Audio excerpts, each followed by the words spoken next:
literally the cutest. I may or may not be getting more of these. What's up guys, welcome back. It has been a while since I've made a video like this where I just sit and talk to you about jumpers. I've been a little bit of everywhere. We've gone to an expo, we've gone to the zoo, we have made videos hand feeding spiders, but I haven't made a video like this in a while, so I'm happy to be back to my regular content style as much as I enjoyed kind of the random videos that I've been making recently.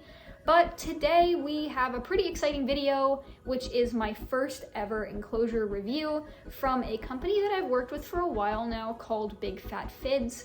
I have 4 different enclosures from them, and I've also bought some feeders from them. And I may or may not be getting another enclosure from them. So let's talk about the things that I like and a couple of things that I can't say I don't like, but I've kind of had to learn to live with these enclosures. So yeah, let's just get right into it. These enclosures here are their den and mini den, and I'll talk now about what I love about these enclosures. So both of these are removable bottom style enclosures. So they have this floor that comes off just like that, which means unfortunately you can't do these bioactive or have like a loose substrate. I've used loose substrate in the bigger one. I'll show you real quick, but oh, there's a birdie at the, look at that. I get distracted so easily. That's so cute though. This one here, I did use loose substrate, but I basically had to glue it down. So you can't do these bioactive, and you can't do like soil or any high humidity holding substrate in these. But jumping spiders don't really need that anyway, so it's not like you're depriving them of something that they need in order to have natural behaviors or something like that. It's not like they're an isopod or a T or something like that that burrows. But one thing I love about these enclosures compared to other enclosures that just have like holes or other kinds of ventilation is this really fine mesh. Like you can't even see the holes, that looks like mist. This won't allow fruit flies to get out, it won't allow slings to get out. If I ever decide to breed Eurus and she has her babies in this enclosure, I probably won't need to move her into like a mantis bag or a butterfly net. I'll probably just be able to let her have her babies in the comforts of her own enclosure and just take out the decorations. That way the babies are easy to get to when I need to separate them. But if you're housing female jumpers that might have babies, or if you're housing babies, these enclosures have really great ventilation that won't allow the babies to get out, to my knowledge. I mean, maybe like really small species like BigFATphids babies, I don't think you could probably keep in here, but I don't know, I've never had them before, so I can't really speak on that.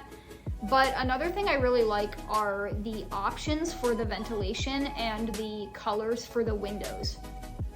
I got mine in lavender, which is my favorite color, but you can get pink, red, blue, all kinds of colors, and you can even get metallic colors as well, which is just awesome. And you can choose dual vent, I'm showing the wrong one, dual vent, which has 2 ventilation windows, or tri-vent, which has 3, depending on how much humidity you need to hold in or how much humidity is in basically the air in your climate. So if you live in more of a dry climate, you will probably want to have a little amount of ventilation, or if you live in a more damp climate, you'll want to have more ventilation, and you can choose what kind of ventilation you want. You can choose different kinds of mesh. This one is the Dura mesh. They also have micro and black and blue. Really cool customizability. They sell a lot of varieties of these enclosures as well. Like these are the dens. They also have flip tops, and they have like the baby enclosure that I showed you before. They have enclosures also that are more longer that you can use for like isopods and stuff, which I'm gonna be getting probably in the near future. But yeah, I highly recommend these, and just the customizability and the colors and the crystal clear quality of these enclosures just makes them amazing in my opinion. And again, highly recommend them. If you have jumpers, you should get these. But jumpers aren't the only species I've kept in these enclosures, and I'm going to talk about that now. This is my avicularia Ember, and she also lives in a BFP enclosure. For some context, I was researching getting a Carabina versicolor tarantula, but ended up finding this girl at a local pet store when I was taking my puppy there for training classes. And she came to me when I bought her. She came in a Lee's Critter Keeper style enclosure, and she did not do well in that enclosure at all. She never left the bottom of the enclosure. She never ate. She never made a web, and she just wasn't settling in. She kept this up for so long that I thought maybe she had some kind of parasites or was going through the breathing difficulties that avics can often have in enclosures with little to no cross ventilation, which is known as sudden avic death syndrome, because they can suddenly pass away from it. So I was really worried that something really bad was taking place, and I got so worried that I actually started planning on taking her to my exotic vet that I take my ball python to, because they also see tarantulas. So I reached out to BFP and asked them what their largest enclosure size is and told them what I needed it for. And they told me about their 4x4x9 enclosure, which is this one here, called their flip top tri-vent enclosure. This is the largest enclosure they make, and it is more for large adult jumpers. It has a deep substrate layer with a removable bottom, so you can actually make this bioactive if you want, which is what I did. She has springtails in there to clean up anything that falls into the soil. So upon getting her into this new enclosure, she started to actually liven up. She started making this massive web tunnel all throughout the top and side of her enclosure. She took a meal for the first time, and she's been eating consistently ever since. And thankfully, this enclosure has a really good amount of cross ventilation to prevent that breathing difficulty that I told you about earlier. Now, I was warned by a couple of people on a tarantula forum that mesh enclosures like ZooMed or Exoterra screen tops can actually catch tarantulas' paws. So I kept an eye on it and made sure that when she climbed on these windows, she wasn't going to get her paws stuck. But as I mentioned before about the other enclosures, this mesh is so fine that a fruit fly can't even get out of it. So I don't think there's any risk of that. And I've seen her climbing all over these windows without that happening.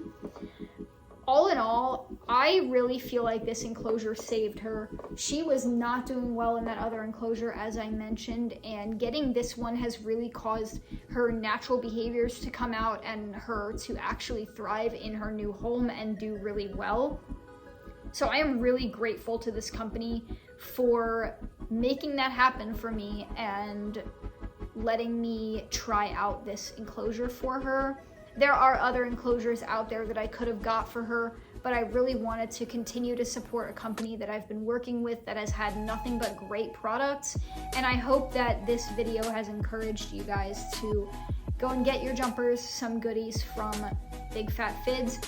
I will say that I wouldn't recommend getting these enclosures specifically for a tarantula. It worked for me for this particular species, for my particular baby, but I'm not saying that it will work for everybody, especially if you have a terrestrial species, because these are not terrestrial enclosures. But I overall absolutely love these enclosures. I love this company. They also sell feeders. They sell blue bottle spikes that you can feed to your jumpers, which my jumpers go crazy for. And they have some decor and some merch on their website as well. So if you like to show off your love for spiders with a backpack or a shirt or a coffee cup or something like that, you can get that on their website as well. But yeah, I hope you liked this video. I hope you found some use in this review. Hopefully it encouraged you to go and get your Spood a new enclosure for their next rehousing or enclosure upgrade. With that being said, thank you for watching, and I hope you have a wonderful